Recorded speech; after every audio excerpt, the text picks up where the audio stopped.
This is an issue that has and continues to elicit strong opinions, often uninformed.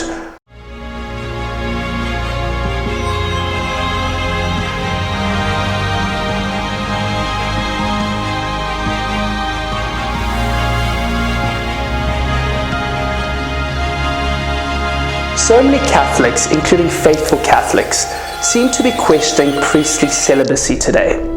We see comments on social media platforms blaming celibacy for the drop in vocations.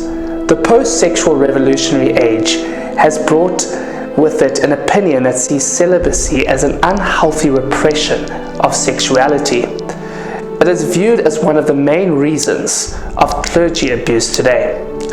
This kind of thinking says that in order to eradicate clerical sex abuse, we need to do away with celibacy.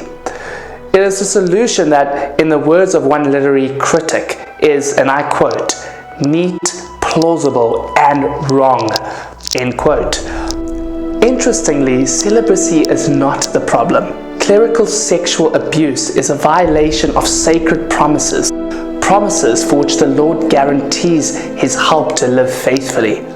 Research has shown that allowing priests to marry would not prevent this type of abuse from happening.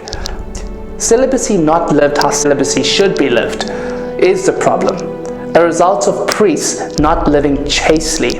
An obvious solution, therefore, is for priests to live according to their vocation. The Church, too, needs to play her part. It seems that for decades, there was very little screening for men for entering the priesthood.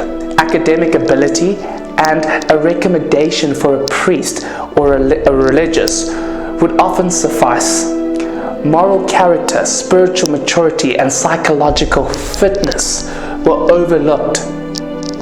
The Church had insisted over and over again that men with ongoing homosexual inclinations should not be admitted to the seminary. More recently, Pope Francis approved an official document addressing this in 2016. Regardless of this, such men have been admitted in great numbers. Of course, most priests with same-sex attraction are not abusers and live faithful lives. However, the reality is that the great majority of priest abuse cases involve the homosexual abuse of boys and young men.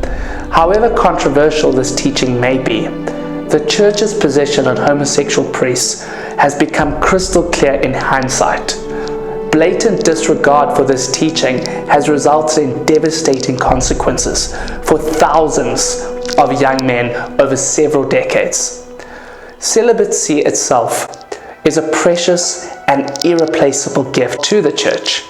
Unfortunately, celibacy is often seen in a negative light, as preventing a man from getting married, but it is a love response to the call of God, the accepting of the call to a vocation of selfless service, a powerful way of loving with a single purpose, with a heart aligned to that of God's. It enables a priest to live out his call to spiritual fatherhood with dynamism and impact. The spiritual benefits of priestly celibacy have for centuries enriched the Church and our culture at large. If we were to do away with celibacy as a knee-jerk reaction to pressure and misinformation, we would not only fail to solve the problem of sexual abuse, but we would be depriving children and the generations to come of the many graces that come to us through priestly celibacy.